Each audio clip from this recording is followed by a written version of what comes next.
Okay, when I left you guys, oh, sorry, it's Jason, CV Customs, of course. When I left you guys, we got all the stuff off that we're not going to reuse. So now what we're going to do for this high steer system is start pulling off stuff that we're going to use, modify it, and put everything back on.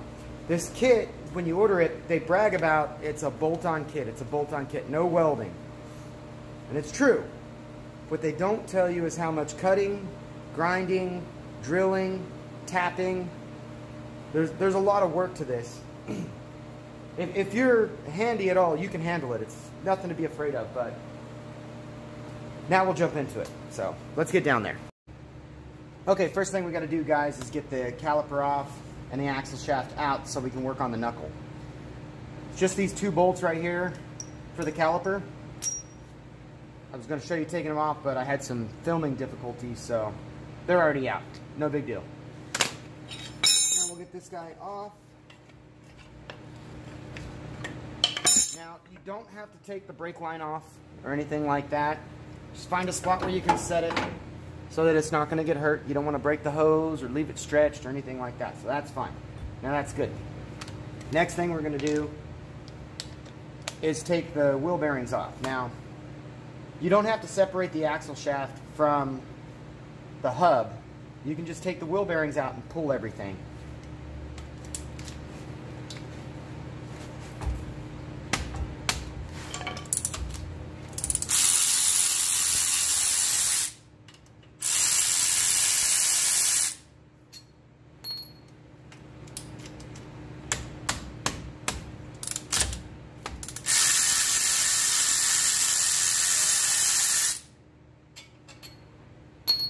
Alright, I'm going to jump to the other side real quick. That's where the third one is.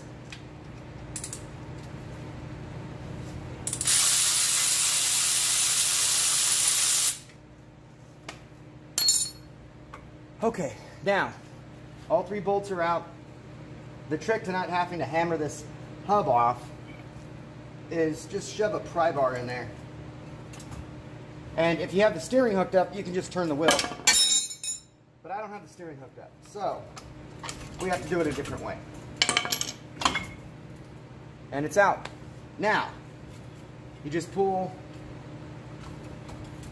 the whole thing out and out of your way.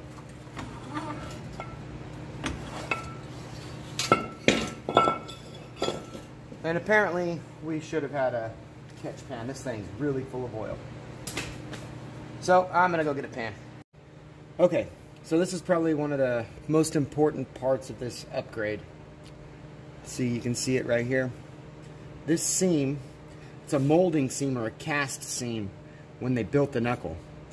We have to grind this flat so that when our bracket goes on and we drill our holes, it bolts nice and flat. See, it's more surface area, smooth. We don't want it to rock. So there's going to be some grinding right here. Now also, from years of knocking out tie rods, you can see it's flared up. So we're going to flatten that back out too, because our bracket's going to pinch right here. We're going to clamp down. We're going to bolt here and here, and then all three here. We're also removing our dust cover to check the assembly and everything. Just ease of installation. So let me get the grinder, show you what we got to do right here, and I'll be back. Alright, so I got my grinder. Instead of using a grinding disc, I'm going to use a sanding disc. It's 120 grit. You can go as high as you want. I mean, a 60 grit probably do it a lot faster, but I'm trying not to remove too much steel. So like I said, we're going to flatten this out, and we're going to get rid of that bead. And I do have my safety goggles on in case you guys don't see me in the video, but let's see how quick this goes.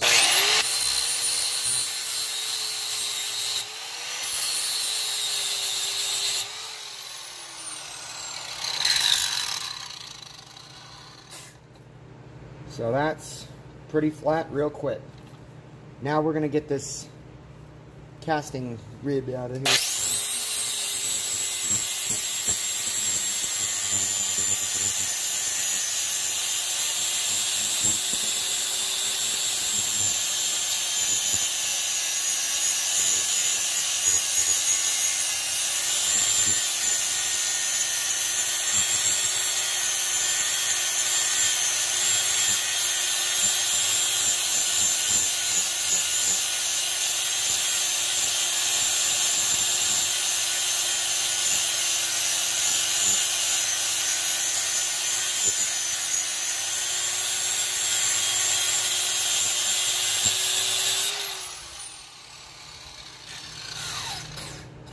So remember, the goal is to keep it flat. So, don't know if that's really visible, but it's a pretty nice and flat surface. Look at the ear, you saw how long I had to hit that. That went pretty quick. Okay, now we'll dry fit our bracket. I actually have it right here.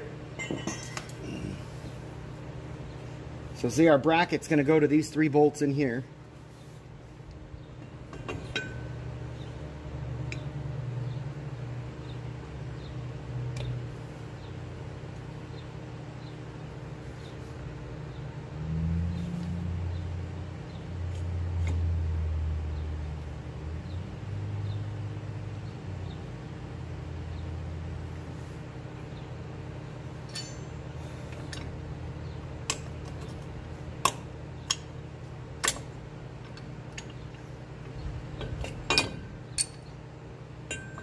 Just checking something. There's a shim that may need to be used. Doesn't look like it. Looks like it's nice and flat. Holes line up.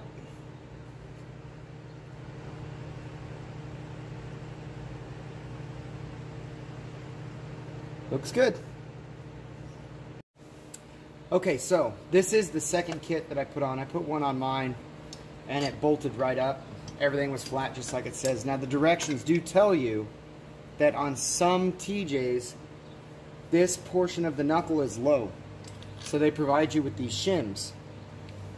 Because if it's too low and with your bolts in, this thing will rock. That means it's not setting flat here. Then you have to get it to where the shim fits. And you can see it's a little tight. So I need to take some more material off and I need to get it set up for this shim to be underneath to bolt it down. So we're going to get that right, do a little more grinding, check it out again. Okay, so we did a lot more grinding. I just kind of threw this thing up here, but we can pull it off. Still nice and flat, but we want to make sure we can get our shim in there, slide it back up into place. Again, we don't want this happening when we're here. It's rocking, it's not good. So now when we bolt it up, solid. So the next step is, before we start drilling and everything, we're going to bolt the axle back on, and then we'll mark our holes to drill these 2 holes and tap them so we can bolt into the housing, put a bolt here, go from there. So I'll get the axle shaft ready, we'll shove it up here and start putting everything together. Okay guys, I got this thing bolted on nice and solid. The shim can't move, everything's tight. What we're going to do now is mark our holes to be drilled and tapped right here in the 2 center holes. You can kind of see them right there, 1 and 2. It's really important to get as centered as you can. I'm using a spring-loaded centering punch.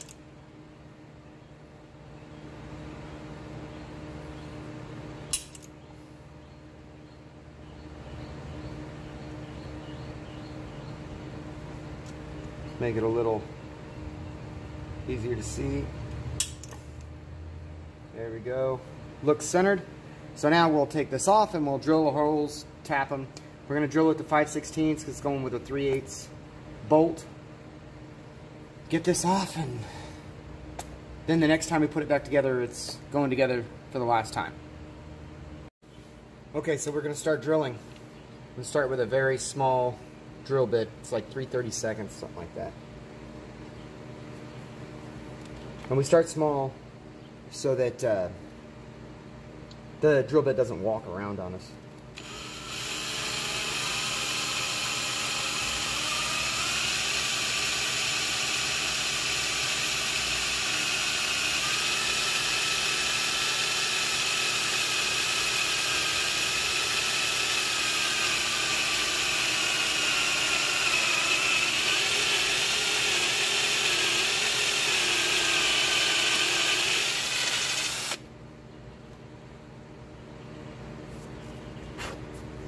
It's really important to try and stay at 90 degrees too.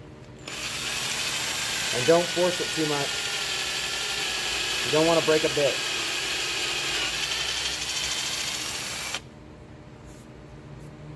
Okay, so now we move on to our second hole.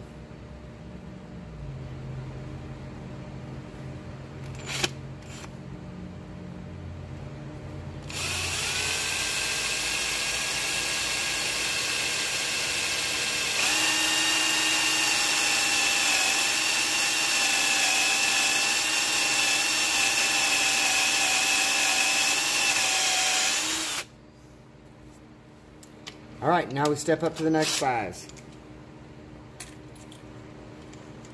Just go up incrementally so we don't have to worry about it. I'll focus on one hole so you don't have to watch it in double time.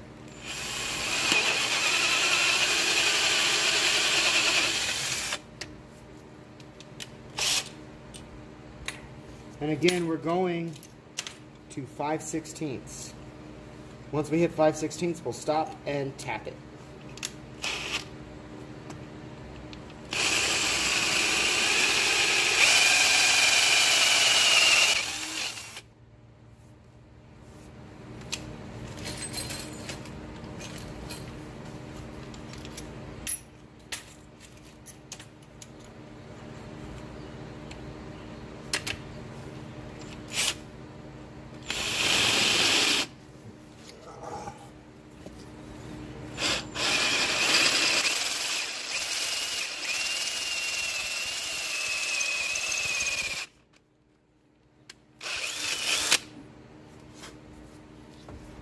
Okay, I'll grab the tap, I'll show you this one, then I'll finish this one, and we'll bolt everything up.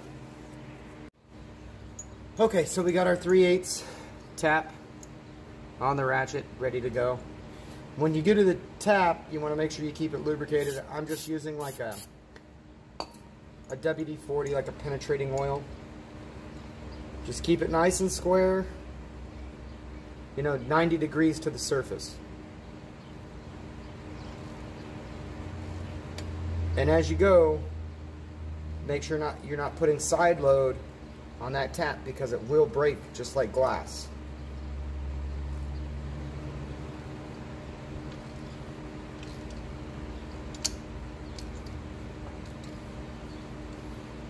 It's probably going to need to go all the way over. Let me move the camera real quick so you can see what's going on here.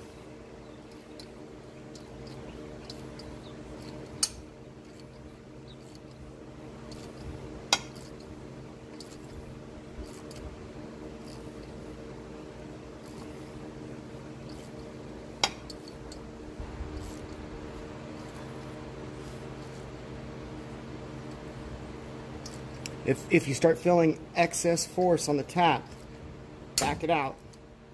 Last thing you want to do is break it inside there. It can be a problem. And if you just back it up a little bit, you can just keep going back down.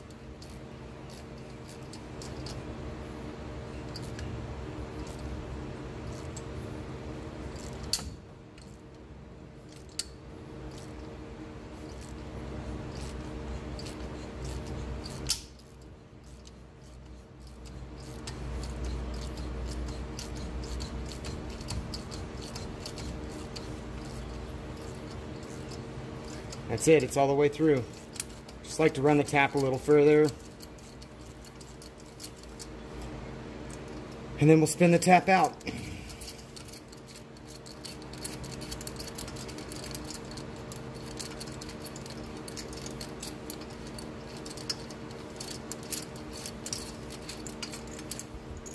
There we go.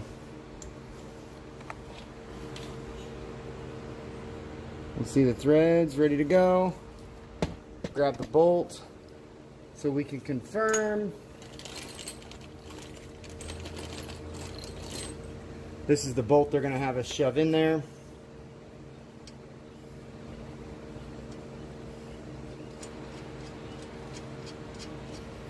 So we're good to go.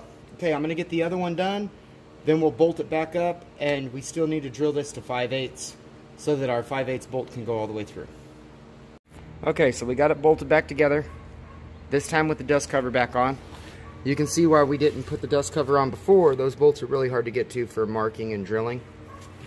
But it is bolted on. So now what we're going to do is drill this hole all the way through to 5/8. Now what we're going to use is a 5/8 reamer bit.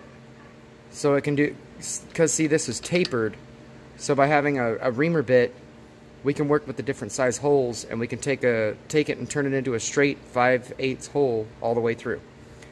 So I'll get set up, I'll show you. Alright, good to go.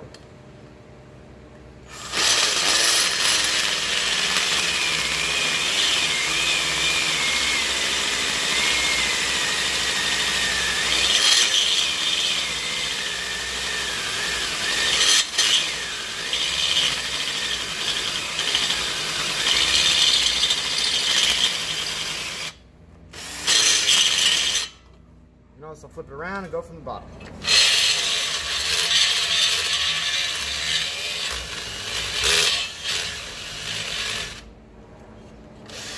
Okay, battery time. Be right back. Okay, guys. Got the hole drilled to 5/8. Got the bolt in, locked down. The bracket is completely assembled. So what we're going to do now is throw the rotor back on and the caliper. And then this side's done. We'll do exactly the same thing to the other side. And then we'll have the axle itself ready. And we'll start working on the panhard bar, connecting all that. After that, it's just the tie rod stuff, and we'll go over that in the next video. I would like to say, though, I had to finish the job with my very old DeWalt, which didn't skip a beat. It's been sitting for about 6 months because I bought that piece of junk Ryobi. Never doing that again.